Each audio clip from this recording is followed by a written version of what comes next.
नमस्कार। कई बार कुछ नाम भी अनुपम होते हैं, उनके काम भी अनुपम होते हैं, उनके परिणाम भी अनुपम होते हैं। जेई मेन एक ऐसी परीक्षा होती है जिसको देश की सबसे प्रतिष्ठित परीक्षाओं में माना जाता है, और उसमें कोई अनुपम से परिणाम दे दे तो मन करता है कि उससे बात करें, मन करता है कि उसके सफ़र को साझा करें, मन करता है कि उसके सफ़र को आप सब तक लेकर के आएँ। और इसीलिए आज का ये वीडियो है। आज के वीडियो में मेरे साथ एक बच्चा है, अनुपम जाखड़, और उसने अपनी एक बड़ी सफलता आईआईटी की, इससे पहले मतलब जेई मेन जिसको कहते हैं, उसमें एक बड़ी सफलता उस बच्चे ने पाई है। अनुपम जाखड़ 99.95 परसेंटाइल। सबसे पहले मैं अनुपम से आपको मिलाता हूँ। अनुपम, खूब खूब बधाई हो। Thank you. बहुत बहुत शुभकामनाएं। बड़ी सफलता है 99.95। It was expected? हाँ सर, कर रहे थे तैयारी, फिर धीरे धीरे टेस्ट में भी वैसे ही नंबर आ रहे थे, तो फिर लगा कि कर सकते हैं और अच्छा। परसेंटाइल इतने आ जाएंगे ये सोचा था? नहीं, इतना तो सर पेपर से पहले पता नहीं लगता, फिर उस हिसाब से तैयारी कर रहे थे। टीचर्स ने भी वो किया कि और अच्छा करो, तुम और कर सकते हो, तो उसके कारण फिर वहाँ तक पहुँच गए। ठीक है। धीरे धीरे और जेई एडवांस के लिए और अच्छा करने की कोशिश। रिजल्ट आ गया, ये वाला परसेंटाइल आ गया, लगा कि बड़ा एक ब्लास्ट हो गया है। कैसा फील कर रहे थे उस समय? बहुत अच्छा सर, 2 साल की मेहनत का फल मिल गया था। बहुत खुशी हो रही थी, घर वालों को भी, टीचर्स को भी। ऐसा तो नहीं है कि अभी खूब बस अब संतुष्ट हो गए, अब आगे नहीं करना है कुछ, ऐसा? नो सर, नहीं, जेई एडवांस में इससे अच्छा, जेई एडवांस में इससे अच्छा करना है। मैं ये पूछना चाहूंगा कि अनुपम, जब आप ये पूरी प्रिपरेशन कर रहे थे तो उस ड्यूरेशन में 2 साल का लगभग ये सफर होता है मिनिमम। 11-12 आपने 12 के साथ ही कर लिया, अच्छी बात है ये। इस पूरे सफर में क्या क्या तकलीफें आई है? कब कब ऐसे लगा कि चीजें डगमगाने लगी, ऐसा लगने लगा कि होगा कि नहीं होगा? ऐसा कभी हुआ आपके साथ? जैसे कभी कभी टेस्ट में जैसे नंबर कम आते हैं तो भी खुद को रोको मत कि मैं नहीं कर पाऊंगा। चलते रहो, कोशिश करते रहो, कंसिस्टेंट रहो।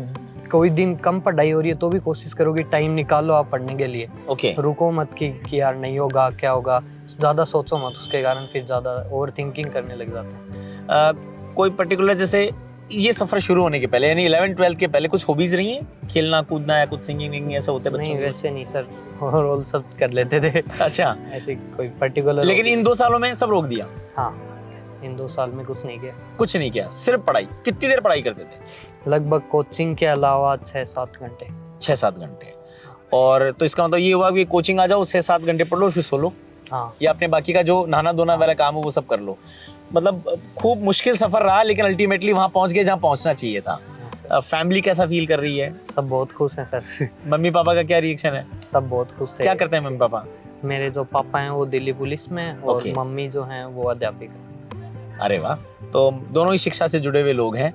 और तो आप रहने वाले कहाँ के हैं अनुपम वैसे? मैं चिड़ावा के पास रामरख की ढानी एक गाँव है, उसका रहने वाला। रामरख की ढाणी कोई बहुत बड़ा सा नहीं है, बहुत छोटी सी जगह है। तो फिर वहाँ मम्मी पापा वहाँ, या आप यहाँ हॉस्टल में कैसे रहते थे? मैं रेंट पे रहता था, मेरी बड़ी मम्मी के साथ। बड़ी मम्मी आपको यहाँ पढ़ाने के लिए आ गई? क्योंकि मम्मी पापा तो दोनों गवर्नमेंट सर्वेंट हैं, तो उनको तो वहाँ रहना पड़ता है, लेकिन बड़ी मम्मी मतलब ताई जी, हाँ वो आपको सिर्फ पढ़ाने के लिए यहाँ आई है? हाँ। अरे वाह यार, ये तो मतलब मैं समझता हूँ फिर तो ताई जी का भी बड़ा रोल है इसमें। सर, ताई जी को जब रिजल्ट तुमने जाके बताया तो ताई जी ने क्या कहा? बहुत खुश हुए सर। जो मेरे को जितनी भी डेली एक्टिविटी जैसे सुबह जगाना, वो सब वही करते थे, तो उनको भी। क्या क्या शेड्यूल रहता था, थोड़ा हमसे साझा करो एक बार। मैं लगभग सर 6 बजे के आसपास उठता था। ठीक है। दोपहर को 2 बजे कोचिंग होती थी, तो जो होमवर्क था वो सब करते थे। 6 बजे से उठने के बाद में 2 बजे तक हाँ, वो सारा वो करना है। हाँ, ठीक है। फिर नहा धोकर कोचिंग चले जाते थे, फिर रात को आते थे तो 8 साढ़े 8 हो जाते थे। फिर खाना खा के थोड़ा जो क्लास में पढ़ाया वो पढ़ लेते थे। ठीक है। और फिर मैं लगभग 11:30 के आसपास सो जाता था। मतलब डेली 11:30 सोना और 6 हाँ। नींद एकदम आ जाती थी सोते ही? हाँ, नींद आता। शेड्यूल बन गया होगा ना पूरा एक। ये पूरा शेड्यूल 2 साल तक लगातार चला। हाँ। इसके बीच में कोई कहीं मतलब लगा कि कुछ डिस्ट्रैक्शंस आए? नहीं सर, इतना नहीं आया। मतलब यदि मैं ये इसको समअप करूं, या मैं ऐसे समझना चाहूं कि भाई एक जेई में इतना अच्छा परिणाम देने के लिए कंसिस्टेंसी बहुत जरूरी है, रेगुलरिटी बहुत जरूरी है, डिसिप्लिन बहुत जरूरी है। उसके अलावा कोचिंग और टीचर्स को लेकर के भी कुछ रिक्वायरमेंट्स आपको फील होती है क्या? सर, उनका तो बहुत बड़ा रोल है ही। जैसे टीचर्स कभी नंबर ज़्यादा आते हैं तो ये नहीं लगने देते कि तुम बहुत अच्छा कर रहे हो, वो क्योंकि कुछ होता है कि अपन ओवर कॉन्फिडेंस में चले जाते हैं फिर, तो वो नहीं होने देते। कभी कम आते हैं तो सपोर्ट करते हैं कि नहीं अभी और करो, कर सकते हो तुम। और कुछ भी अपन गलत कर रहे होते हैं तो उसके लिए मना करते हैं कि ये मत करो, ये करो। वो जो बोलते हैं वो पढ़ लेते थे, तो उससे हो गया सर बहुत बढ़िया। बहुत बढ़िया हो गया। चलो, आपको खूब खूब बधाई हो और भविष्य के लिए बहुत बहुत शुभकामनाएं हैं। और अब जाते जाते आपके आसपास के जो आपके स्टूडेंट्स हैं, आपके दोस्त हैं, आपके जूनियर्स हैं, आपके भाई बहन हैं, उनको कोई मैसेज भी देना चाहोगे? कोई एक यही सर मैसेज? की कंसिस्टेंसी रखो कि हर दिन पढ़ना है कुछ ना कुछ, ऐसे नहीं कि अच्छा, मान लो किसी दिन मन नहीं है पढ़ने का, क्या करें? मतलब आज मन नहीं है, ऐसा होता होगा ना?